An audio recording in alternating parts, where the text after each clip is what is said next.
Sir ಅಲ್ಲಿ M G ರೋಡ್ನ ಆ ಒಂದು ವೈಬ್ರೆನ್ಸಿ ನೋಡಿದ್ವಿ. ಗಾಂಧಿ ಬಜಾರು, ಅದು ಮಹಾತ್ಮ ಗಾಂಧಿ ರೋಡು, ಗಾಂಧಿ ಬಜಾರು. ಈ ಗಾಂಧಿ ಬಜಾರ್ ಒಂದು ಶಾಂತತೆ, ಒಂದು ಇಲ್ಲಿ ಒಂದು ವೈಬ್ರೆನ್ಸಿನ ಬೇರೆ. ನಿಮಗೇನಿದೆ ಗಾಂಧಿ ಬಜಾರ್ ಅಂದರೆ? ಇದು ಬ್ಯಾಂಗ್ಳೂರು ಸೌತ್ ಅಂದ್ರೇ ನಮಗೆ ನೆನಪಾಗೋದು ಊಟ ತಿಂಡಿ. ಇಲ್ಲಿನ ವೆಜ್ ಫುಡ್ಡು, ತರಕಾರಿ, ಮತ್ತು ಇಲ್ಲಿ ಎಲ್ಲ ಬಂದಾಗಿರೋ ತರಕಾರಿ ಗಾಡಿಗಳು, ಅವುಗಳಲ್ಲಿ ಬೆಳಗ್ಗೆ ಕಾಣೋ ಹೂವು ಹಣ್ಣು, ಹಬ್ಬದ ಟೈಮಲ್ಲಿ ಬರಬೇಕು. ನಾವು ದೊಡ್ಡದಾಗಿ ಹೇಳ್ತಿರ್ತೀವಿ ಸಮಾಜ ಗಿಮಾಜ ಅಂತ, ಅವೆಲ್ಲ ನಮ್ಮ ಬದುಕಿಗೆ ಕಾಣ್ತಾ ಇರ್ತವೆ.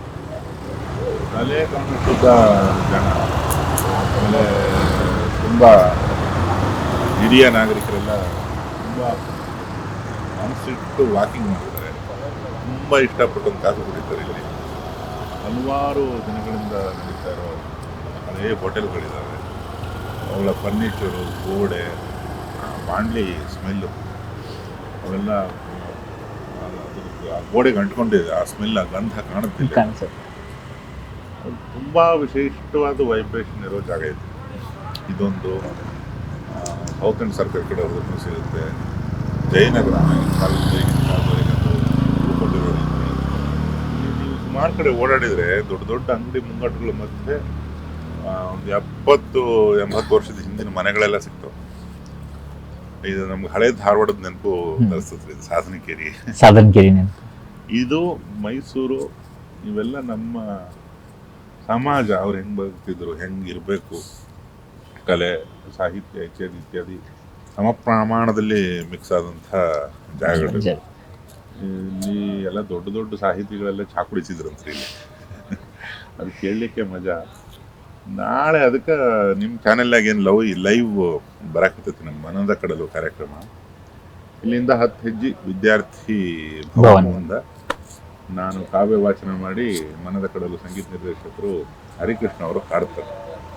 ತುಂಬ ಜನ ದೊಡ್ಡ ದೊಡ್ಡವ್ರು ಬರ್ತಾ ಇದ್ದಾರೆ ಅಲ್ಲಿಗೆ. ಆಮೇಲೆ ಜನತೆನೂ ನಾನು ಜಾಗ ನೋಡಕ್ಕೆ ಬಂದಿದ್ದೀನಿ ಬೆಳಿಗ್ಗೆ.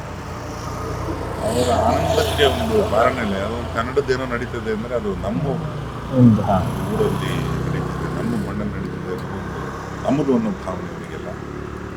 ಹರಿ ಹೇಳ್ತಾರೆ, ಚೆನ್ನಾಗಿ ಹೇಳಿದ್ರು. ಅಲ್ಲಿ ಈಗ ಆ 3 ಏನೋ ತಗೋತೀವಲ್ಲ ಸ್ವರ ಅಂತ, ಅದು ತಪ್ಪಿದ್ರು ಪ್ರೇಕ್ಷಕರೆಲ್ಲ ಒಬ್ಬ ಹೇಳ್ಬಿಡ್ತಾನಂತ್ರಿ ಇಲ್ಲಿ. ಅದು ನೋಡೋ ಕಂದ ಅದು ತಪ್ಪಿದೆ ಅಂದ್ಬಿಡ್ತಾರಂತೆ. ಇರ್ಬೋದ್ರಿ ಅಂತಂದೆ. ಹಿಂಗೆ ಇದು ಭಾಳ ಒಂಥರ ನಾಸ್ಟಾಲ್ಜಿಕ್ ಅಂತಾರಲ್ಲ ಇಂಗ್ಲೀಷ್ನ. ನಾವು ಇಲ್ಲಿ ಸುಮಾರು ನಮ್ಮ ರಕ್ತ ಕಣಗಳಲ್ಲಿ ಇಲ್ಲಿನ ಸುಮಾರು ಇಡ್ಲಿ ದೋಸೆ ಇದ್ದಾವೆ.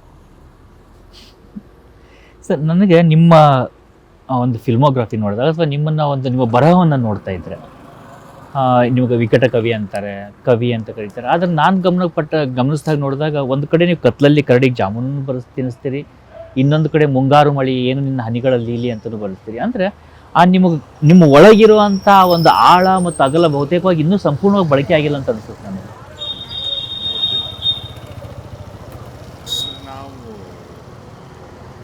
ನಾನು ಸೂರಿ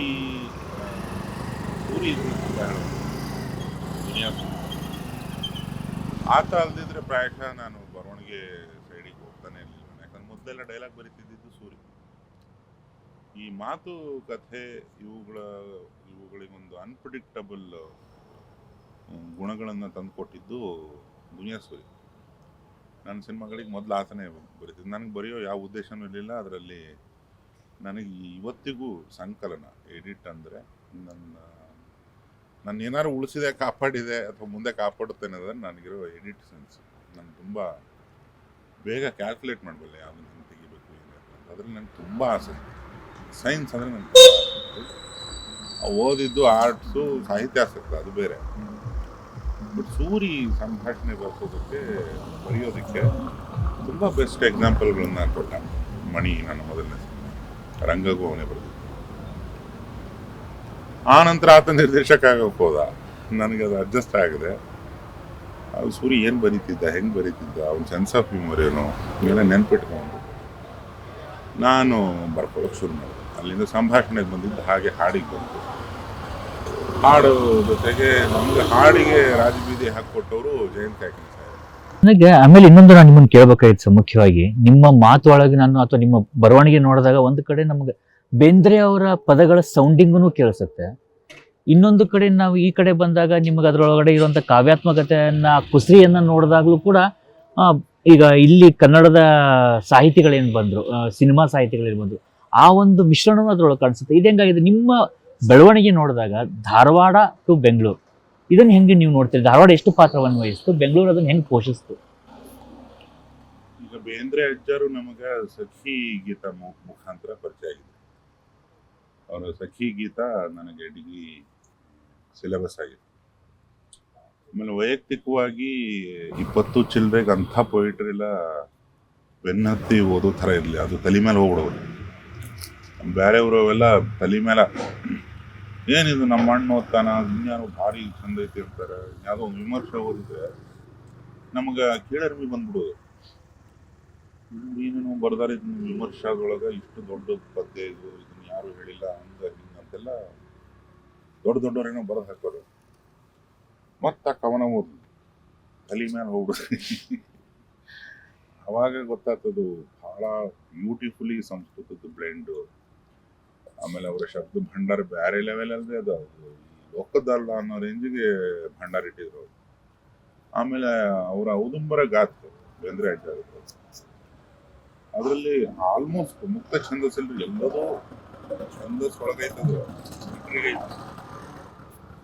ಆಮೇಲೆ ಅದು ಅವರು ಬಳಸಿದ್ರೆ ಅದು ಸಂಸ್ಕೃತ ಯಾವುದೋ ಭಾಷೆ ಸಂಸ್ಥೆಯಲ್ಲಿ ಏನು ಡೆಪ್ತು ಹೆಂಗ ಸಾಕು. ಇದರ ಮೊದಲು ಶಬ್ದ ಭಂಡಾರ ಇಟ್ಕೊಂಡು ಪದ ಹುಡುಕಿ ಬರುತ್ತಲ್ಲ, ಇವರು ಭಾವನೆ ಹೇಳಕ ಅಕ್ಷರ ನಂಗೆ ಜೋಡಿಸ ಫಸ್ಟ್ ನಮಗೆ ಪದ ಸಂಪತ್ತಿ ಅಂತ ಕರೀತಾರೆ. ಪದ ಅದು ಹೆಂಗೆ ಹುಟ್ಟಿತು, ಈ ಸಂಧಿ ಸಮಾಸ ಅವೆಲ್ಲ ಬಿಡ್ರಿ, ಅವು ಟೆಕ್ನಿಕಲ್ ರಗಳಿ. ಈ ಪದ ಐತಿ ಕನ್ನಡದ, ಈ ಪದ ಐತಿ, ಈ ಪದ ಐತಿ.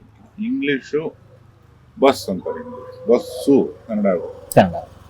ಈ ಥರದ ಸಣ್ಣ ಸಣ್ಣ ನಿಯನ್ಸಸ್ ನಾನು ರಿಜಿಸ್ಟರ್ ಮಾಡ್ತಾ ಹೋದಾಗ ಒಂದು ಪದ ಇನ್ನೊಂದು ಪದ ಹಾಕಿ ಬೇಂದ್ರೆ ಅಜ್ಜರು ಏನ್ ಮಾಡ್ಯಾರ ಅನ್ನೋದು ಅರ್ಥ ಹೋಗಿ ನಮಗೊಂದು 30 ದಾಟಬೇಕಾಗುತ್ತೆ. ಅದೇನಿ ಸಖಿ ಗೀತ ಎಲ್ಲ ಆಗೈತಿ ಖರೆ, ಓದುದು ಬೇರೆ, ಅದು ಮನನ ಆಗುದು ಬೇರೆ, ಅದ್ರದ್ದು ಭಾವ ಪ್ರತಿ ಸತಿ ಓದ್ದಾಗ್ಲೂ ಹೊಸದನ್ನ ಕಾಣಿಸ್ಬೇಕು, ಅದು ಬೇರೆ. ಈ ಬೇಂದ್ರೆ ಅಜ್ಜಾರದು ಹಂಗಾಕದ್ರಿ. ಈಗ ನಾನು ನೆನಪಾಗ್ತಲ್ರಿ, ಈಗ ಮನೆಗೆ ಹೋಗಿ ಓದಿದ್ರು ಇನ್ನೊಂದೇನೋ ಹೊಸದು ಕಾಣುತ್ತೆ ನಂಗೆ. ಇದೇ ಥರ ಸಿನಿಮಾದಲ್ಲಾಗಿದ್ದು ಅವ್ರನ್ನ ಓದೋ ಸಂದರ್ಭದಲ್ಲೇ ಗಾಡ್ ಫಾದರ್ ಸಿನಿಮಾ, ಅದನ್ನೊಂದು ಸರಿಸುಮಾರು ನಾನು ವರ್ಷಕ್ಕೆ 1 ರಿಂದ 5, 6 ಪಟ್ಟು ನೋಡ್ಕೊಂಡು, ಮೂರು ಪಾರ್ಟ್ 1, 2, 3. ಅದು ಈ ಕಳೆದ ನನಗೆ ಬುದ್ಧಿ ತಿಳಿದಾಗಿಂದ ಇಲ್ಲಿ ಮಟ್ಟ ರೀ, ಪ್ರತಿ ಸತಿ ನೋಡಿದಾಗ್ಲೂ ಒಂದು ಹೊಸ ಡೈಮೆನ್ಷನ್ ಕಾಣುತ್ತೆ. ಆ ಪುಸ್ತಕ ಅಷ್ಟೇ ರೀ, ಅದನ್ನ ಓದಿದ್ರೆ ಇಂಗ್ಲಿಷ್ ಓದಿರ್ಬೋದು ಅಥವಾ ಯಾವ್ದು ಅನುವಾದ ಓದ್ಬೋದು, ಆದ್ರೆ ಪ್ರತಿ ಸತಿ ಓದಿದಾಗ್ಲೂ ಇನ್ನೇನೋ ಒಂದು ಉಪಕಥೆ ನಮ್ಮ ತಲೆಗೆ ಬರ್ತೈತೆ. ಹಂಗೆ ಬೇಂದ್ರೆ ಅಜ್ಜಾರದ್ದು ಹೇಳಿದ್ದು ಚಲೋ. ಹಲವಾರು ಸಾಹಿತಿಗಳು ಗದ್ಯ ಮತ್ತೆ ಪದ್ಯ ಇವು ಒಳಗೆ ಹೋಗ್ತೀವಿ. ನಾನು ಹಿಂಗ ಧಾರವಾಡಿ ದೇವೇಂದ್ರ ಮಹಾದೇವ ಸರ್ದು ಅಲ್ಲಿ ಭಾರಿ ತಲೆ ಮೇಲೆ ಹೋಗ್ತಿತ್ತು ಉತ್ತರ ಕರ್ನಾಟಕದಾಗ. ಅದು ಹೆಂಗದು ಬಟ್ ಅದ್ರ ಒಳಗಿದ್ದ ಟ್ಯೂನ್ ನನಗೆ ಗೀಟ್ ಬರ್ತದೆ, ನನಗೆ ಅರ್ಥ ಆಗ್ತದೆ. ಅದು ನನಗೆ ಟೆಕ್ಸ್ಟ್ ಸಿಗಿತ್ತು, PU ಸಿಗಿತ್ತು. ತೇಜಸ್ವಿ ಸಾಹೇಬ್ರು PU ಸಿಗಿತ್ತು ಕರ್ವಾರ್.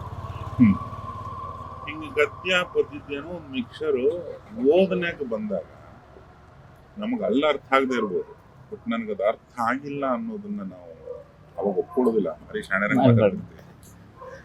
ಹೋಗ್ತಾ ಹೋಗ್ತಾ ಹೋಗ್ತಾ ಹಿಂಗೆ ಹೇಳ್ಯಾರ, ಹಿಂಗೆ ಹೇಳ್ಯಾರ, ಅನ್ಸೇಡ್ ಐತಿರ. ಎಲ್ಲದನ್ನು ಹೇಳಲ್ಲ ಅವ ಕವಿ, ಹಿಡಿದು ಹೇಳ್ತಾನ. ಅವ ಪಟ್ಟನ್ ಕಪಾಳಕ್ಕೆ ಸಾವು ಹಿಂಗೆ ಹೇಳ್ತಾನೆ, ಹುಟ್ಟು ಹಿಂಗೆ ಹೇಳ್ತಾನೆ, ಪ್ರೀತಿ ಹಿಂಗೆ ಹೇಳ್ತಾನೆ, ಒಂದು ಬಡತನ ಹಿಂಗೆ ಹೇಳ್ತಾನೆ. ಇವು ಗೊತ್ತಾಗ್ತಾ ಹೋದಂಗ ಅವು ಶಬ್ದ ಆಗಿ ಉಳ್ಕೊಂತಾವ್ರಿ, ಅರ್ಥ ಆಗಿ ಉಳ್ಕೊಂತಾವ್ರಿ. ಅದನ್ನ ನಾವು ಮಾಡ್ಬೇಕು ಅಂತ ಬಂದಾಗ ಸಿನಿಮಾ ಒಂದು ಸಾಹಿತ್ಯ ಅಲ್ರಿ. Cinema large number of people ಹಾಡು ಕೇಳ್ತಾರೆ, ಅದಕ್ಕೆ ರಾಗ ತಾಳ ತಮುಟಿ ಎಲ್ಲ ಸೇರಿದ್ದು. ಅಲ್ಲಿ ಒಂದಿಷ್ಟು ಮಂದಿ ಕೈ ಹಿಂಗೆ ಕುಣಿತಾರೆ, ಲವ್ ಆದರೆ ಹೀರೋ ಮೈ ನೆನೀತಾರೆ, ಹೆಸರಾಗಳು ಆಡ್ತಾರೆ, ಏನೇನೋ ನಡೀತಾವೆ. ಸಿನಿಮಾ ಬಂದು ಆಡಿಯೋ ವಿಜುವಲ್, ಇದಕ್ಕೆ ಇವು ಎಲ್ಲವೂ ಹಾಡಾಗ್ತವೆ. ಈಗ ಅಜ್ಜಾರದ್ದು ಒಂದು 0.0123% ಆಗಿರ್ಬೋದ್ರಿ ಹಾಡು ರೆಕಾರ್ಡ್ ಆಗಿರೋದು. ರೆಕಾರ್ಡ್ ಆಗದೇ ಇರೋ ಎಷ್ಟು ಬರ್ದಾರೆ ಅವ್ರು ಅಜ್ಜಾರು, ಅಥವಾ ಅಡಿಗರು ಎಷ್ಟು ಬರ್ದಾರೆ, ಅಸಾಧ್ಯ ರೀ ಅವರು. ಸಿನಿಮಾ ಅಂತಲ್ಲ ಅವರು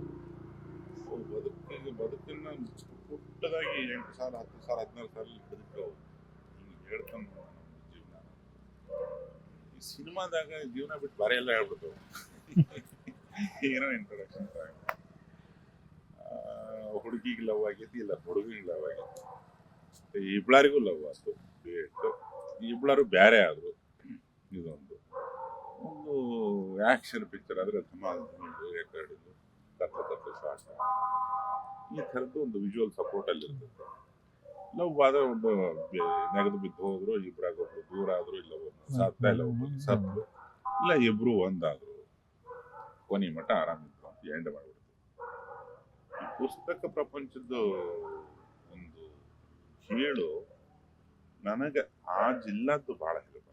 ಆಮೇಲೆ ಸರ್ ನನಗೆ ಇನ್ನೊಂದು ಏನಾದ್ರೆ ನೀವು ಬ್ಲೆಂಡ್ ನೋಡೋದಾದ್ರೆ ಒಂದು ಕಡೆ ಪುಸ್ತಕದ ಜೊತೆಗೆ ನನಗೆ ಅನಿಸೋದೇನಂದ್ರೆ, ಈಗ ನೀವು ಬೇಂದ್ರೆ ಅವ್ರದ್ದು ಔದುಂಬರ ಗಾಥೆ ಒಳಗೆ ಹೇಳ್ತಿದ್ರಿ, ಅದರೊಳಗೆ ಅವ್ರ ಮದರ್ ಬಗ್ಗೆ ಫಸ್ಟಿಗೆ ಹೇಳ್ತಾರೆ. ಒಂದು ಕಡೆ ಹೇಳ್ತಾರೆ, ನಿನ್ನ ನೋಟವೇ ಹಾಲು ತಾಯಿ ನೀನು, ನಿನ್ನ ನೋಟವೇ ಹಾಲು ತಾಯಿ ನೀನು, ನನ್ನ ಕಂಗಳಿಂದಲೇ ಕುಡಿಯುವೆ ಕೂಸು ನಾನು. ಅದು ನೋಡಿದಾಗ ಎಷ್ಟು ಅರ್ಥ ಅದ, ಇದನ್ನ ಹೆಂಗೆ ಹೇಳಿದ್ರು ಅಂತೇಳಿ. ಅದೇ ಥರ ನಿಮ್ಮೊಳಗೆ ನೀವು ಬಂದಾಗ ಒಂದು ಕಡೆ ಸೌಂದರ್ಯ ಸಮರ ಸೋತವನೇ ಅಮರ ಅಂತ ಬರೀತೀವಿ. ಮೋಸ್ಟ್ಲಿ ನನ್ನ ದಿ ಮೋಸ್ಟ್ ಫೇವ್ರೇಟ್ ಅಂದರೆ ಅದನ್ನ ಕೇಳಿ ಅದ್ರೊಳಗಡೆ ಒಂದು ಅತಿಯಾದ ನೋವಿದೆ ಅಲ್ಲಿ ಆ ಹೇಳ್ತಾ ಇರೋ ರೀತಿ. ಅದರಲ್ಲಿ ಸೋತವನೇ ಅಮರ ಆಗುವಂಥದ್ದು ಅಂದರೆ ಅಲ್ಲಿ ಅವಳಿಗೆ ಆಗ್ತಾ ಇರುವಂಥ ನೋವು, ಇಲ್ಲೊಬ್ಬ ಹೀರೋ ಬಂದಿರೋದು, ಆದರೆ ಅದಕ್ಕೊಂದು ಕಾವ್ಯಾತ್ಮಕತೆ ಬಂದ್ಬಿಡೋದು. ಅದೇ ರೀತಿಯಾಗಿ ನೀವು ಇದು ಯಾವುದು ಶೃಂಗಾರದ ಹೊಂಗೆ ಮರ ಹೂ ಬಿಟ್ಟಿದೆ ಅನ್ನುವಂಥದ್ದು, ಅಲ್ಲೂ ಕೂಡ ಒಂದು ತುಡಿತ ಹೇಳ್ತೀರಿ. ಅಂದರೆ ಇವುಗಳನ್ನ ನೋಡಿದಾಗ ನೀವು ನನಗೆ ಯಾಕೆ ನೀವು ಕವಿಯಾಗಿನೇ ನನಗೆ ಹೆಚ್ಚು ಆಪ್ತ ಆಗ್ತಾ ಹೋಗ್ತೀರ ಅಂದ್ರೆ ಈ ನಿಮ್ಮ ಪದಗಳ ಕಾರಣದಿಂದ ಮತ್ತು ಕನ್ನಡ ಶ್ರೀಮಂತಗೊಳಿಸಿದ ರೀತಿಯಿಂದ ಅನ್ಸುತ್ತೆ ನನಗೆ. ಅಲ್ರಿ, ಈಗ ನಿಮ್ಮೊಳಗೂ ಇರ್ತದ್ದು, ಕ್ಯಾಮ್ರಾ ಹಿಡ್ಕೊಂಡಲ್ಲ ಅವನೊಳಗೂ ಇರ್ತದೆ. ನೀವು ಯಾರೋ ಇಂಟರ್ವ್ಯೂ ನೋಡೋರು ಅವ್ರ ಒಳಗಡೆನೂ ಒಬ್ಬ ಇರ್ತಾನವ, ಅವನ್ನ ಡಬಲ್ ಮಾಡ್ಕೊಂಡ್ರೆ ಅವ 3 ಮಂದಿ ಕೆಲಸ ಮಾಡ್ತಾನ, 4 ಪಟ್ಟು ಮಾಡ್ಕೊಂಡ್ರೆ 4 ಮಂದಿ ಕೆಲಸ ಮಾಡ್ಬೋದು ಮನುಷ್ಯರು. ಅಷ್ಟು ಎನರ್ಜೆಟಿಕ್ ಆಗಿ ನಾನು ಅದನ್ನ ತುಂಬಾ ಅನ್ಪ್ರಿಡಿಕ್ಟಬಲ್ ಆಗಿ ಏನೋ ಮಾಡ್ತೀನಿ ಅಂತ ಕುಂತ್ರೆ ಯಾರು ಬೇಕಾದ್ರೆ ಮಾಡ್ಬೋದು. ನಮ್ಗ ಅನಿವಾರ್ಯ ಆಗಿತ್ತು ಒಂದು ಅವಾಗ ಲಿರಿಕ್ಸಿಸ್ಟ್ ರೊಕ್ಕ ಉಳಿಸೋದು ಕಾರ್ಯಕ್ರಮ ಇತ್ತು. ಆಮೇಲೆ ನಮ್ಮ ದುಡಿಮೆ ಮಾರ್ಗ ಅವು ಇವು ಅಂತಂದಾಗ ನಾವು ಅದನ್ನ ಶುರು ಮಾಡಿದ್ದೆ. ಡೈಲಾಗ್ ರೈಟಿಂಗು, ಇದು ಬರಹಗಾರ ಆಗಬೇಕು ಅಥವಾ ಅದೇನೋ ಯಾವುದೋ ಬೆಡ್ಶೀಟ್ನಾಗ ಯಾವುದೋ ಮುಂಜಾನೆ ನಮ್ಗೆ ಕನಸು ಬಿದ್ದುಬಿಟ್ಟಿತ್ತು, ನಾನು ಹೀಗೆಲ್ಲ ಬರೆದು ಬಿಡ್ತೀನಿ ಅಂತ ಏನು ಇರಲಿಲ್ಲ. ನೀವು ಭಾಳ ಜನರು ನೋಡ್ರಿ, ಅವ್ರು ಯಾಕೆ ಬರೆಯಕ್ಕೆ ಶುರು ಮಾಡಿದ್ರು ಅನ್ನೋದು ತುಂಬ ಚಿಕ್ಕದಾದ ಕಾರಣ ಇರುತ್ತೆ. ಶಬ್ದ ಭಂಡಾರ ತುಂಬಿಕೊಂಡಾಗ ಅದನ್ನ ಹಿಂಗೆ ಮಾಡಿ ಇದ್ರ ಬಾಜು ಇದನ್ನ ಮಾಡಿದ್ರೆ ನಾವು ಬರ್ತೀವಿ. ಇದನ್ನ ಹಿಂಗೆ ಹೇಳಿದ್ರೆ ಲವ್ವನ್ನ ತುಂಬ ವಿಶೇಷವಾಗಿ ಹೇಳೋದಂಗೆ ಆಗ್ತೈತಿ. ಎಕ್ಸಾಜರೇಟ್ ಮಾಡಿ ಹೇಳೋದು, ಇವಕ್ಕೆಲ್ಲ ಅಲಂಕಾರಗಳು, ಉಪಮೆಗಳು, ಇವೆಲ್ಲ ಟೆಕ್ನಿಕಲಿ ನಾವು ಓದ್ಕೊಂಡಿದ್ರು ಪ್ರಾಕ್ಟಿಕಲಿ ಮಾಡಬೇಕು ಅಂತ ಇಲ್ಲ. ಹಂಗೆ ನೋಡಕ್ ಹೋದ್ರೆ ಈ ಕನ್ನಡ ಮಾಸ್ಟರ್ ಎಲ್ಲ ಕವಿತೆ ಬರೆಯಕ್ಕೆ ಆಗುತ್ತೆ. ನನ್ಗೆ ಭಾಳ ಮಂದಿ ಕನ್ನಡ ಹೇಳ್ತಿದ್ರು, ತುಂಬ ಸ್ಪಷ್ಟ ಕನ್ನಡ ಗೊತ್ತಿರೋ ಮಂದಿ ಎಲ್ಲ ಹುಡ್ಕೊಂಡೋಗಿ ಮಾತಾಡ್ತಿದ್ವಿ ನಾವು, ಪದಾರ್ಥ ಚೆನ್ನಾಗಿ. ಬಟ್ ಅವ್ರಿಗೆ ಅದು ಬರುದಿಲ್ಲ. ಅವ್ರು ಯಾಕಂದ್ರೆ ಅದಕ್ಕೆ ತೊಡಗಿಸ್ಕೊಂಡಿರಲ್ಲ, ಆಮೇಲೆ ಅನಿವಾರ್ಯ ಆಗಿರೋದಿಲ್ಲ. ನಮಗಿಲ್ಲಿ ರಾತ್ರಿ 1 ಅಲ್ಲ 2 ಅಲ್ಲ 3 ಅಲ್ಲ ಬೆಳಿಗ್ಗೆ 5ಕ್ಕೆ ನಾಗರ ಟ್ರಾನ್ಸ್ಫರ್ ಶೂಟಿಂಗ್ ಅಂತ ಫೋನ್ ಬರ್ತದೆ. ನಾವು ಯಾರಿಗೋ ಫೋನ್ ಮಾಡಿ ತಲೆ ಕೆಡಿಸಿದ್ದು ಐತಿ. ಅಸಿಸ್ಟೆಂಟ್ ಡೈರೆಕ್ಟರ್ಗಳಾಗಿದ್ದಾಗ ಮಾಡು, ನಾನು ಹಂಸಲೇಖ ಸರ್ ಅದಕ್ಕೆ ಏನ್ರಿ ಅಗಾಧವಾದ ಕಡಲು ಅವ್ರದ್ದು ಸ್ಫುರಣೆನೇ ಬೇರೆ ಲೆವೆಲಿಂದ ಜೊತೆ ಕಂಪೋಸ್ ಮಾಡೋದು. ಅದು ಸಂಗೀತನೇ ದೊಡ್ಡ ಸಾಗರ ಅಂತ, ಈ ಒಂದು ಚಮಚನೂ ಕುಡಿಯೋಕ್ಕಾಗೋದಿಲ್ಲಂತೆ ಮನುಷ್ಯ.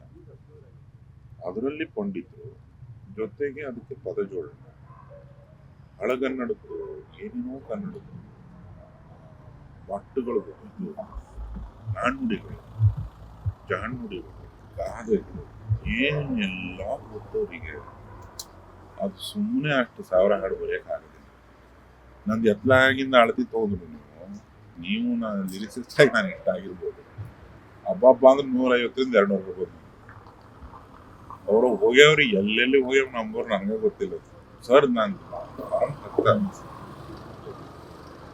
ಜೈನ್ ಸರ್ ತುಂಬಾ ವ್ಯಾಲ್ಯೂ ಅಂದ್ರೆ ಕನ್ನಡದ ಸುಮಾರು ದಿನಗಳ ಕಾಲ ಉಳ್ಕೊಳ್ಳವೆ ಈ ಥರದ ಕೆಲವು ಶ್ರೇಷ್ಠ ಕವನ. ಅದನ್ನು ನಾವು ಪ್ರಯತ್ನ ಪಟ್ಟು ಅದು ಮಾರ್ಕೆಟಲ್ಲಿ ಸೌಂಡ್ ಮಾಡಿರೋದ್ರಿಂದ ನಿಮ್ಗೆ ಹಂಗೆ ಅನಿಸ್ತದೆ. ನೀವು ಅಲ್ಲಿ ಕವನ ಓದಿ ಅದನ್ನ ಸಿನಿಮ್ಯಾಟಿಕ್ ಮಾಡ್ರಿ ಅಂತ ನಿಮ್ಗೆ ಯಾರು ಬಂದು ಚುಚ್ಚಿರೋದಿಲ್ಲ, ಇಲ್ಲ ನಿಮ್ಗೆ ನೀವೇ ಚುಚ್ಕೊಂಡಿರೋದಿಲ್ಲ. ಅನಿವಾರ್ಯ ಆದಾಗ ಅದು ಮಾಡ್ಬಿಡ್ತೀವಿ. ಕಡೆ ಅದು ಬರ್ದ ನೀವು ಇದನ್ನು ಬರ್ದ ನೀವು ಇದು ಬರ್ದಾರ ನಮ್ಗೆ ಗೊತ್ತಿಲ್ಲ ಅಂತ ಕುಂದಿರ್ತೀವಿ. ಸ್ವಲ್ಪ ತ್ರಾಸ ಆಗ್ಬೋದು, ಬಟ್ ಒಂದು ವಾರಕ್ಕೆ ಏನೋ ಹೇಳ್ತದ ತಲೆ ಸುಮ್ಮನೆ ಬಿಡೋದಿಲ್ಲ. ಅವ್ನು ಟ್ರೈ ಮಾಡಿದ್ರು ಹೇಳ್ತಿದ್ರಿ. ಅದು ನಾವು ಟ್ರೈ ಮಾಡಿ ನಾವು ಅನಿವಾರ್ಯಕ್ಕೆ ಬಿದ್ದು ಏನೋ ಒಂದಾಗಿ ನಮ್ಮ ಓದು ಊರು ಬಯಲ್ಸೀಮೆ ಬೆಂಗಳೂರು ಎಲ್ಲ ಮಿಕ್ಸ್ ಆಗಿ ವಿಚಿತ್ರವಾದ ಚಟ್ನಿ ಆಗೋದಿಲ್ಲ. ಅದು ಮಾಡ್ಕೊಂಡಿರೋದಿಲ್ಲ. ಇದು ನಿಮ್ ಜೊತೆ ಮಾತಾಡಿದ್ರೆ ಹೆಂಗನ್ಸದು, ಹೋಗ್ತಿರುತ್ತೆ ಟೈಮು ಹೋಗ್ತಿರುತ್ತೆ ಬಟ್ ಅದನ್ನ ನಿಲ್ಸೋ ಮನಸ್ಸು ಆಗೋದಿಲ್ಲ. ಆದ್ರೆ ಅನಿವಾರ್ಯವಾಗಿ ನೀವು ಈಗ ನಿದ್ದೆ ಬೆಳಗ್ಗೆ 5 ಗಂಟೆಗೆ ಎದ್ದವ್ರು ಇನ್ನೂವರೆಗೂ ನೀವು ನಿದ್ದೆ ಮಾಡಿಲ್ಲ. ಆಲ್ರೆಡಿ ಮೋಸ್ಟ್ಲಿ 24 hour ಆಗ್ಲಿಕ್ಕೆ ಬಂತು. ಸೊ ಹಿಂಗಾಗಿ ನಾನು ಕೊನೆ ಅಂತ ಬರ್ತೀನಿ. ನನಗನ್ಸುತ್ತೆ ಅದು, ಯಾಕಂದ್ರೆ ನೀವು ನಿಮ್ಮ ಪ್ರತಿಯೊಂದು ನಗು ಪ್ರತಿಯೊಂದು ಮಾತು ನೀವು ವ್ಯಂಗ್ಯವಾಗಿ ಮಾತಾಡ್ರಿ ಅಥವಾ ನಾರ್ಮಲ್ ಆಗಿ ಮಾತಾಡ್ಲಿ, ಒಂದು ಸಿನಿಮಾ ಬರಲಿ ಒಂದು ಕತೆ ಬರಲಿ, ನನಗೆ ಯಾಕೆ ಅನ್ಸುತ್ತೆ ಏನೋ ಒಂದು ಅವ್ಯಕ್ತ ನೋವು ಕಾಣಿಸುತ್ತೆ ನನಗೆ. ಯಾಕೆ ಗೊತ್ತಿಲ್ಲ. ನಿಮ್ಮ ಪ್ರತಿಯೊಂದು ನಗು ಇಲ್ದಿರೋದ್ರ ಹೃದಯಕ್ಕೆ ಮುಟ್ಟೋದಿಲ್ಲ ಅನ್ಸುತ್ತೆ. ಒಂದು ಅನುಭವದಿಂದ ಬಂದಿರುವಂತದ್ದು ಇರ್ಬೋದು ಅಥವಾ ಕನ್ನಡಿ ಆಗಿರ್ಬೋದು. ನೀವು ನೆಟ್ಟಿಗೊಂದು ಲವ್ ಆಗಿರೋದಿಲ್ಲ ಅವಾಗ ಅದ್ರ ಬೈಕೆ ಇರ್ತಾವಲ್ಲ ನಮಗೆ, ಅವು ಹಂಗೆ ಬಳಸ್ತಾವ ಇರ್ತೀವಿ. ಅಥವಾ ಮಾತು ಬರೀ ಫನ್ ಮಾಡಿ ಅವ್ರಿವ್ರು ಬಾಯಾಗಿರ್ತಿತ್ತು, ಅವ್ರಿವ್ರ ಕೈಯಾಗ ಬಲ್ಕಿ ತಿಂದಿರ್ತಾವೆ. ಎಲ್ಲೆಲ್ಲಾರ ಏನೇನಾರ ಮಾತಾಡಿ ಮತ್ತೊಂದು 20 ಸತಿ ಓದಿರ್ತೀವಿ ಊರಾಗ. ಏನಾರ ಒಂದು ಜೋಕ್ ಏನಾರ ಒಂದು ಮಾಡೋದು. ಅದು ಬೀಜನೇ ಇರೋ ಭಾಳ ನಮ್ಮ ಚೈಲ್ಡ್ಹುಡ್ನಾಗ ಹೊಡಿತಿದ್ದು. ನಾವು ಜೋಕ್ ಅನ್ಕೊಂಡು ಕಷ್ಟ ಇವಾಗ ಕಾಸ್ಟ್ಲಿ ಜೋಕ್ ಅದಾವು ಮನ್ಯಾಗ ಮಾಡೋದು ಒದಗಿತಿದ್ದವು. ಅಂಥವೆಲ್ಲ ಫನ್. ಅಥವಾ ನಾನೇನೋ ತುಂಬ ವಿಶಿಷ್ಟದನ್ನೇ ನಿಮ್ಗೆ ಯಾವನಿಗೂ ಅರ್ಥ ಆಗೋದು ಅಂತ ತೋರ್ಸಕ್ ಮಾಡಿ ತೀಟಿರ್ತಾವೆ ಬಿಟ್ರೆ ಅವು ಅಂತ ಸಿಗ್ನಿಫಿಕೆಂಟ್ ನೋವುಗಳು ಇರೋದು. ಫಿಸಿಕಲ್ ಬೇರೆ ಅದು. ಅವು ಏನೇನೋ ಎಲ್ಲಿ ಬಿದ್ವಿ ಅನ್ನೋದಿಲ್ಲ. ಮೇ ಬಿ ಅವು ಬೇಕು ಅಂತಿರ್ತಾವೆ. ಸುಮ್ಮನೆ ಮುಗಳಾಗ ನೋಡ ಹಾಕಂಗೆ ಆಡ್ತಾರೆ ಮತ್ತೆ ಎಲ್ಲ ಕಳ್ಕೊಂಡ್ಬಿಟ್ಟೇನಿ ಫೀಲಿಂಗ್. ಒಂದು ಪೇಯ್ನು ಈ ಸಣ್ಣದಾಗಿ ಮುಳ್ಳು ಚುಚ್ಚಿದಾಗ ಒತ್ತಿದ್ರೆ ಸುಖ ಸಿಗ್ತದಲ್ಲ, ಅದು ಒಂಥರ ನಾವು ಏನೋ ನೋವು ಮಾಡ್ಕೊಂತಾವ ಏನೋ ಗೊತ್ತಿಲ್ಲ. ಹಂಗೆ ನೋಡಕ್ ಹೋದ್ರೆ ನೋವು, ಸ್ಟ್ರೆಸ್ಸು, ಬೇಜಾರು, ದೋಸ್ತಿ, ಯಾರೋ ನಂಬೋದು, ಸೋಲು ಗೆಲುವು, ಹಾಕಿ ಓಡೋದು, ಇವೆಲ್ಲ ನಾವೇ ಮಾಡ್ಕೊಂಡಿದ್ದೀವಿ. ಸೋಲು ಗೆಲುವು ಇಲ್ಲ, ಈ ನಾಯಿಗಿಂತ ಸೋಲು ಗೆಲುವು ರೀ. ಮುಂದೆ ಬೇಕ್ರಿ ಹೋಗೋದಲ್ಲಿ ಬಂದು ಸಿಕ್ಕರೆ ನೆಟ್ಟಿಗೆ ತಿಳ್ಕೊಂಡು ಮನೆಗೆ ಹೋಗ್ಬೇಕು. ನಾನು ಅಲೆ ಎಬ್ಬಿಸ್ಬೇಕು, ನಾನು ಕಂಡಪ್ ತಿಳ್ಕೊ ಅಂತ ಹಿಂಗಾಗ್ಬಿಡ್ತೈತಿ ಹಂಗಾಗ್ಬಿಡ್ತೈತಿ. ಬೆಳಗ್ಗೆ ಆದ್ರೆ ನೋಡು ಸಮಾಜ ಚೇಂಜ್ ಮಾಡ್ಬಿಡ್ತೀನಿ ಅಂತ ಡಿಕ್ಲೇರ್ ಮಾಡಿ ರೊಕ್ಕ ಮಾಡ್ತೀನಿ, ಅದು ಮಾಡ್ತೀನಿ, ಇದು ಮಾಡ್ತೀನಿ, ಕತ್ತಿ ಬಾಲ ಮಾಡ್ತೀನಿ ಅಂತ ಹೋಗ್ತಾನೆ. ಅವನಿಗೆ ಅದು ಆಮೇಲೆ ಅವನ ಬಾಯಾಗ ಬರ್ತೈತೆ ಅದು ಸ್ಟ್ರೆಸ್ ಅನ್ನೋದು ಇಲ್ಲ. ಈ ಮಕ್ಕಳಾಗ ಏನೇನು ಬೇಕು ಅಂತ ಇವನ ಲಿಸ್ಟ್ ಬರ್ಕೊಂಡು ಬೆನ್ನು ಹತ್ತಿ ನಿದ್ದಿಗೆ ಇಟ್ಟು ಇವನು ಕಣ್ಣು ಊದ್ಕೊಂಡು ಇವನು ಸ್ಟ್ರೆಸ್ ಆಗೈತೆ ನನಗೆ ಅಂದ್ರೆ ಅದು ಹೆಂಗದು ನೀನು ಬೇಕು ಅಂತ ಮಾಡ್ಕೊಂಡು ಅದರಿಂದ ಅದನ್ನ ನೀನು ಹೇಳಂಗೇ ಇಲ್ಲ. ಹಂಗಾಗಿ ಹೋಗಿ ಏನು ನನ್ನ ನಿಜಕ್ಕೂ ಏನೋ ನೋವಿದ್ರು ನನಗೆ ಗೊತ್ತಾಗೋದಿಲ್ಲ. ನೀವು ಹುಡುಕ್ಬೇಕು, ಅದು ನಂಗೆ ಗೊತ್ತಿಲ್ಲ. ಇರ್ಬೋದು, ಭಾಳ ಜನ ಹೇಳ್ತಾರೆ ನೋಡಿದ್ರೆ ಎಡಿಕೇಟರ್. ಭಾಳ ಜನ ಹೀರೋಯಿನ್ಗಳು ಗೊಗ್ಗಯ್ಯ ಅಂತ ಸೇಟಿರ್ತೈತಿ. ಸುಮ್ಮನೆ ಕುಂತಿರ್ತೀನಿ, ಎದ್ದೋ ಬಿಡ್ತಾರೆ. ಏನು ಸೀರಿಯಸ್ ಆಗಿ ನೋಡಪ್ಪ ನಮ್ಗೆ ಗೊತ್ತ ಅದು ಯಾಕೆ ನಾಯಕತ್ತಾರ ಏನ್ ಮಾಡಕತ್ತಾರ ಈ ಹುಚ್ಚರು ಸಂತೆ ಅಂತ ಆಗ್ಬಿಡುತ್ತೆ ನಮ್ದು. ಹಂಗ ಹೋಗಿ ನಿಮ್ಗೆ ಹಂಗೆ ಅನ್ಸಿರ್ಬೋದು. ನಿಮ್ಮ ಅನಿಸಿಕೆ ನೀವು, ಯಾಕಂದ್ರೆ ಮನದ ಕಡುವ ದೊಡ್ಡದ್ರಿ ಕೃಷ್ಣಪ್ಪ ಕೃಷ್ಣಪ್ಪ ಸರು ನಾವು 18 ವರ್ಷ ಮ್ಯಾಲಿನ ಅನುಕೂಲ ತುಂಬ ಸಹೃದಯ. ಅವಾಗಲೂ ಅಷ್ಟೇ ಸಿನಿಮಾ ತುಂಬ ಪ್ರೀತಿಯಿಂದ ಮಾಡ್ತಾರೆ, ಆಮೇಲೆ ತುಂಬ ತಿಳುವಳಿಕೆಯಿಂದ ಮಾಡ್ತಾರೆ. ಅದು ಹೆಂಗೆ ಕಲ್ತರು ಗೊತ್ತಿಲ್ಲ, ಯಾವ ಬಿಸ್ನೆಸ್ ಇನ್ಸ್ಟಿಟ್ಯೂಟ್ಗಳು ಕಲಿಸಲ್ಲ. ಅದು ಆ ತಿಳುವಳಿಕೆ ಇದೆ, ಒಂದು ಜಡ್ಜ್ಮೆಂಟ್ ಇದೆ, ಒಂದು ಭಯಂಕರ ಧೈರ್ಯಸ್ಥ. ಅದು ಹಂಗಾಗ್ಬೇಕಂದ್ರೆ ಅವ್ರು ಹಂಗೆ ಹೇಳಿದ್ರೆ ಹಂಗೆ ಆಗುತ್ತೆ. ಅದು ಒಂದು ದಿವಸ ಬರುವುದಿಲ್ಲ, ಏನು ಮಾಡ್ತಿದ್ದಿ, ಇದೆಲ್ಲಿ ಗೊತ್ತು, ಹೇಳೋದೇ ಇಲ್ಲ. ಅದು ಎಷ್ಟು ಹೆದರಿಕೆ ಆಗ್ತದಂದ್ರೆ ನಮಗೆ, ಇಷ್ಟೊಂದು ನಂಬ್ತಾರಲ್ಲ ನಮ್ಮನ್ನು. ಅಫ್ಕೋರ್ಸ್ ಮುಂಗಾರು ಮಳೆ ದುಡ್ಡು ಮಾಡಿರ್ಬೋದು, ಮತ್ತೊಂದು ಮಾಡ್ಬೋದು, ಮಗೊಂದು ಮಾಡ್ಬೋದು. ಅವಾಗಲೂ ಹಂಗೆ ಅದು, ಈಗಲೂ ಹಂಗೆ ಅದು. ಇಲ್ಲೆಲ್ಲ ಬಂದು ಕಾರ್ ಹಿಡಿದ್ರೆ ಭಯ ಆಗುತ್ತೆ ನನಗೆ. ನಾವು ಅನ್ಕೊಂಡ್ಬಿಟ್ಟಿರ್ತೀವಿ ನಾವು ಯಾರಿಗೂ ಹೆದರೋದಿಲ್ಲ, ಭಯಂಕರ ನಾವು ಹಂಗೆ ಅಂತ. ಬಟ್ ಯಾರನ್ನ ತೀವ್ರವಾಗಿ ನಿಮ್ಮನ್ನ ನಂಬಿ ಹಿಂಗೆ ಆಗುತ್ತೆ ಅಂತ ಅವ್ರು ಅಂದ್ಕೊಂಡು ಅದು ಹಂಗೆ ಅಂದ್ಕೊಡೋದು ನಮಗೆ ಬರೋದಿಲ್ಲಲ್ರಿ. ಆ ಥರದ್ದು ಮೇಕರ್ ಅವರು. ಈ ದುಡ್ಡು ಹಾಕೋದು ಹಂಗೆ, ಬಿಸ್ನೆಸ್ಸು ಹಂಗೆ, ಅವ್ರಿಗೆ ಹೊಲತ್ತು ಬರುತ್ತೆ ಸಿನಿಮಾ. ಎಷ್ಟೋ ವರ್ಷಗಳಿಂದ ಸಿನಿಮಾಗೋಸ್ಕರ ಇಟ್ಟು ಎಷ್ಟೋ ಹಣ ಕಳ್ಕೊಂಡವ್ರಿದ್ದಾರೆ. ಪಾಪ ಅನ್ಸುತ್ತೆ. ನನ್ನ ಸ್ನೇಹಿತರು ತುಂಬಾ ಜನ ಇದ್ದಾರೆ. ಅವ್ರು ಎಲ್ಲರನ್ನು ಬಿಟ್ಟು ಅಷ್ಟು ದೊಡ್ಡ ಐತಿಹಾಸಿಕ ಸಕ್ಸಸ್ ಕೃಷ್ಣಪ್ಪ ಸಿಕ್ತು. ಅದು ಗೊತ್ತಿಲ್ಲ, ಅವರಲ್ಲಿ ಏನೋ ಇದ್ದೇ ಆಮೇಲೆ ದೊಡ್ಡ ರೀಚ್ ಮುಂಗಾರುಮಳೆ ಅದ್ರದ್ದು ತಂಡದ ಮುಖ್ಯಸ್ಥ ನಾನಾಗಿದೆ, ಡೈರೆಕ್ಟರ್ ಆಗಿದೆ, ಬರವಣಿಗೆ ಎಲ್ಲವೂ ಆ ಟೀಮ್ ಹುಚ್ಕೊಂಡಿದ್ದು. ಜಯಂತ್ ಸರ್ ಬಂದಿದ್ದು, ಮನೋಮೂರ್ತಿ ಸರ್, ಯಾರ್ಯಾರು ಎಲ್ಲೆಲ್ಲೋ ಇದ್ದವ್ರು ನಾವ್ರಿ. ಯಾವುದಕ್ಕೂ ಸಂಬಂಧ ಇಲ್ಲ. ನಾನು ಗಣೇಶ ಸ್ವಲ್ಪ ಪರಿಚಯ ಅಷ್ಟೇ, ವರ್ಕಿಂಗ್ ರ್ಯಾಪು ಕೂಡ ಇಲ್ರಿ. ನಾವು ಹೋಗೋ ಬರೋ ಫ್ರೆಂಡ್ಸ್ ಥರ ಇದ್ವಿ. ಆಮೇಲೆ ನಾನು ಡೈರೆಕ್ಟರ್ ಅಂತ ಹೇಳಿ ಸರ್ನ ಶುರು ಮಾಡಿದ್ದು ಬಿಟ್ಟರೆ ಆಲ್ಮೋಸ್ಟ್ ದೋಸ್ತರ. ದೊಡ್ಡ ಗ್ಯಾಂಗ್ ಇದೆ, ರಾಡರ್ ಗ್ಯಾಂಗ್. ಅಲ್ಲಿಂದ ಬಂದಿದ್ದು ಲೆಗಸಿಯ ಮುಂದುವರೆದ ಭಾಗ ಇದೆ. ಅವ್ರ ಕೃಷ್ಣಪ್ಪನವ್ರದ್ದು ನಂದು ಒಂದು ಪರಿಚಯ, ಸ್ನೇಹ, ಬಾಂಧವ್ಯ ಎಲ್ಲ ಸೇರಿ ಒಂದು ಲವ್ ಸ್ಟೋರಿ ಹಿಡಿಬೇಕು ಮಸ್ತ್ ಅಂತ ಅಂದಾಗ ಇದು ಬಂದಿತ್ತು. ಟೈಟ್ಲು ಮತ್ತು ಸಿನಿಮಾ ಇದಕ್ಕೆ ಈಗ ಹರಿಕೃಷ್ಣ ಅದ. ಹರಿಕೃಷ್ಣ ನಂದು ಗೀತಾತ್ಮಕ ಮುರುಗಿ ಜೊತೆಗೆ ಗಂಗಣ್ಣ ಎಲ್ಲರೂ ಪರಿಚಯ ಬಂದಾಗ ಸಿಕ್ಕಿದ್ರು. ಗೀತಾಪ್ರವರು ಅದರಲ್ಲಿ ನಾಟಕ. ಇದಕ್ಕೆ ಅಲ್ಲಿ ಕ್ಯಾಮ್ರಾ ಕೃಷ್ಣ ಇದೆ, ಇಲ್ಲಿ ಸಂತೋಷ್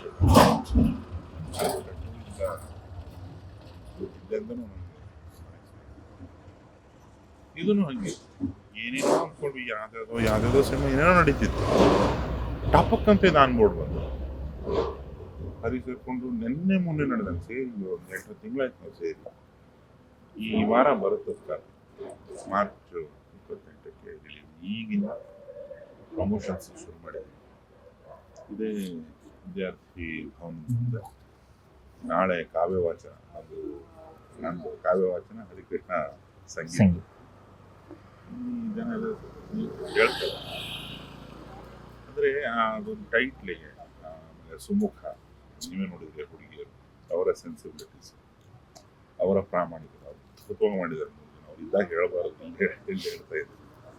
ಅದಲ್ಲಿ ಇದ್ದಾಗ ಹೇಳಿದ್ರೆ ಮತ್ತೆ ಒಂದು ವಾರದ ಮಟ್ಟಿಗೆ ಕ್ಯಾರಿ ಮಾಡ್ತಾರೆ. ಆಮೇಲೆ ಸರಿ ಇಲ್ಲ ಅಂತ ಹೇಳಕ್ಕೆ ಆಗ್ತದೆ. ಅದು ಜೊತೆಗೆ ರಂಗಣ್ಣರು ಹಲವಾರು ಜನರ ಕಾಂಟ್ರಿಬ್ಯೂಷನ್. ದತ್ತಣ್ಣ ಸರ್ ಇದ್ದಾರೆ. ಅದು ಇಷ್ಟೇ ಅನ್ಕೊಂಡಿದ್ದು ನಾವು. ಒಂದು ಹೂ ಅಂತ ಅನ್ಕೊಂಡ್ರೆ ದೊಡ್ಡ ಹಾರನೇ ಆಗೋಯ್ತು. ಕಡಲು ಅಷ್ಟು ವಿಶಾಲವಾದ್ದು. ಆಮೇಲೆ ಅದಕ್ಕೆ ಕಡಲು ಸಮುದ್ರ ಮುಂದೆ ಕುಂತು ಗೊತ್ತಾಗ್ತದೆ. ಏನು ಉಟ್ಕೊಂಡು ನಮಗೆಲ್ಲ ಬರ್ತಿತ್ತು. ಭೂಮಿ ಮೇಲೆ ಬಂದ್ಬಿಡ್ತಿದ್ದು ಅಂತ ನಿಮ್ಗೆ ಸೆನ್ಸ್ ಹೇಳ್ತಿರೋದು. ಅದ್ರ ಒಳಗಡೆ ಒಂದು ಹೆದರಿಕೆ ಇದೆ. ಆ ಕಂಟೆಂಟ್ ಜೊತೆಗೆ ಹೋಗುತ್ತೆ.